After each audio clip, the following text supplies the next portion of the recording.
Assalamualaikum warahmatullahi wabarakatuh. Perkenalkan, nama saya Fira Zulmawati dengan NIM 21042146.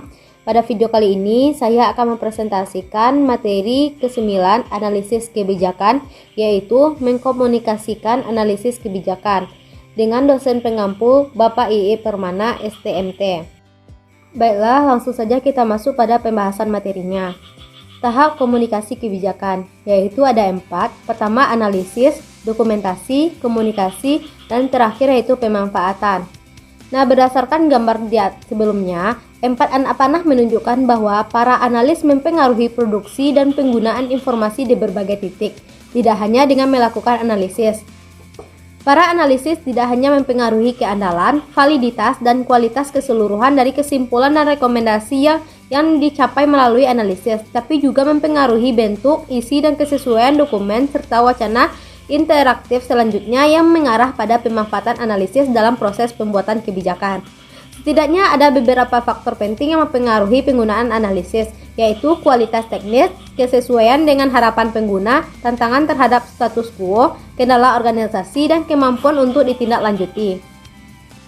Selanjutnya, tugas-tugas dalam dokumentasi kebijakan. 1. Sintesis. Informasi harus disintesiskan ke dalam dokumen-dokumen. Informasi juga harus disintesiskan ketika meringkas makalah isu kebijakan dalam bentuk ringkasan eksekutif dan siaran pers.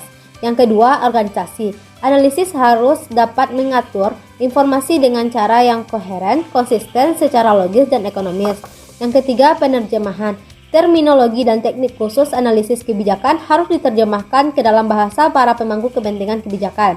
Yang keempat, penyederhanaan. Solusi potensial untuk satu masalah seringkali rumit.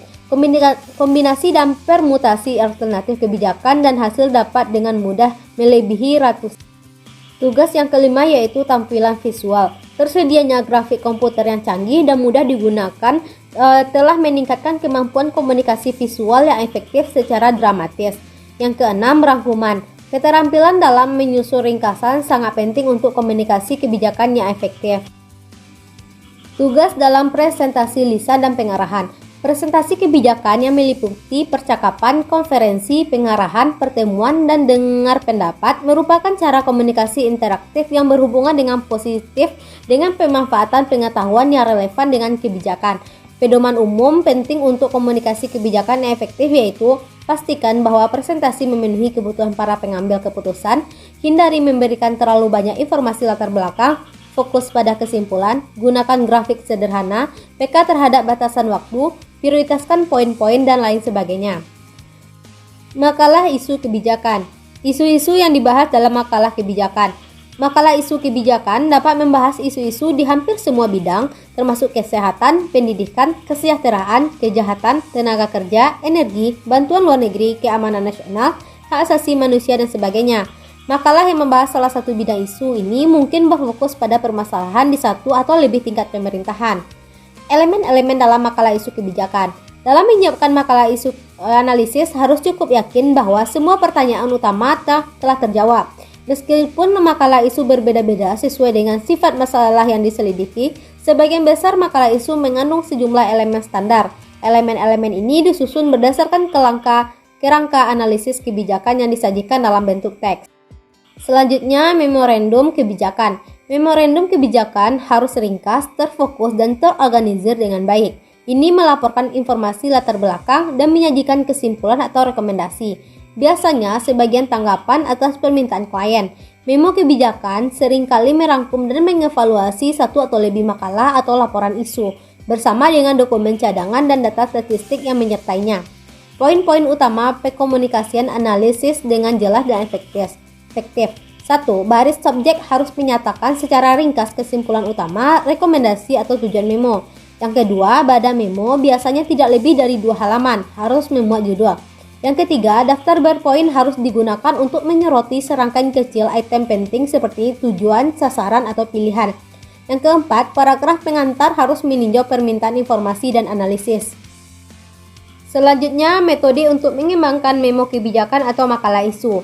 Yang pertama, memantau hasil kebijakan yang diamati, yaitu menjelaskan masalah klien, tinjauan ulang situasi masalah, menjelaskan upaya-upaya yang telah dilakukan sebelumnya untuk menyelesaikan masalah. Yang kedua, mengevaluasi hasil kebijakan, yaitu menilai kinerja sebelumnya, menentukan ruang lingkup dan tingkat keparahan masalah, serta menentukan kebutuhan untuk analisis. Yang ketiga, menyusun masalah, yaitu mengidentifikasi penyebab masalah, membuat daftar dan menjelaskan pemangku kepentingan utama, serta tentukan tujuan dan sasaran.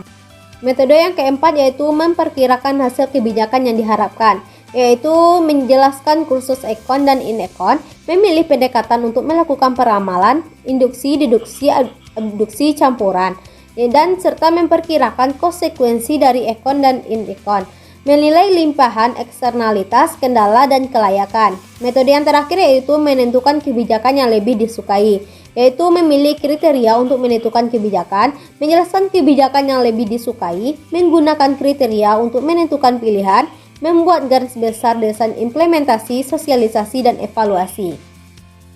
Selanjutnya, merencanakan pengarahan lisan dan tampilan visual. Unsur-unsur pengarahan lisan mencakup hal-hal berikut. 1. Pembukaan dan salam kepada peserta. 2. Latar belakang pengarahan. 3. Temuan utama dari makalah, studi, atau laporan terbitan. 4. Pendekatan dan metode. 5. Data digunakan sebagai dasar analisis. 6. Pertanyaan dari peserta. 7. Rekomendasi, dan 8. Penutup. Mengetahui audiens adalah salah satu aspek terpenting dalam perencanaan pengarahan lisan. Dalam konteks ini, serangkaian pertanyaan penting harus disampaikan. Masalah umum lainnya dalam memberikan pengarahan lisan adalah bahwa pembuat kebijakan dapat membawa staf ahli mereka sendiri untuk menghadiri pengarahan tersebut. Efektivitas pengarahan lisan dapat ditingkatkan secara signifikan melalui berbagai tampilan grafis. Yang paling umum adalah transparansi yang digunakan dengan proyek overhead dan slide yang dibuat dengan grafik komputer dan program presentasi seperti Microsoft PowerPoint. Analisis kebijakan dalam proses pengambilan kebijakan. Penggunaan informasi dalam pembuatan kebijakan dibentuk oleh setidaknya 5 jenis faktor. Faktor-faktor tersebut meliputi perbedaan karakteristik informasi, cara-cara yang digunakan untuk menghasilkan informasi, struktur masalah kebijakan, struktur politik dan birokrasi, dan sifat interaksi di antara para analis kebijakan, pembuat kebijakan, serta para pemangku kepentingan lainnya. Kualitas informasi yang dirasakan. Para pembuat kebijakan cenderung menghargai informasi yang dikomunikasikan dalam laporan lisan pribadi dibandingkan dengan dokumen tertulis formal. Kompleksitas masalah. Perbedaan antara permasalahan yang terstruktur dengan baik dan permasalahan yang tidak terstruktur berkaitan dengan perbedaan antara permasalahan tingkat rendah dan permasalahan tingkat tinggi. Kualitas metode yang dirasakan. Penggunaan informasi oleh pembuat kebijakan dibentuk oleh proses penyelidikan yang digunakan oleh para analis untuk menghasilkan dan menafsirkan informasi tersebut. Interaksi antara pengambil kebijakan dan pemangku kepentingan lainnya. Sifat dan jenis interaksi antara pemangku kepentingan dalam berbagai tahapan pembuat kebijakan juga mempengaruhi penggunaan informasi oleh pembuat kebijakan. Kendala politik dan organisasi. Penggunaan informasi juga dipengaruhi oleh perbedaan struktur formal, prosedur, dan sistem intensif organisasi publik. Baiklah, sekian penjelasan materi ke-9 analisis kebijakan dari saya. Semoga video ini bermanfaat. Assalamualaikum warahmatullahi wabarakatuh.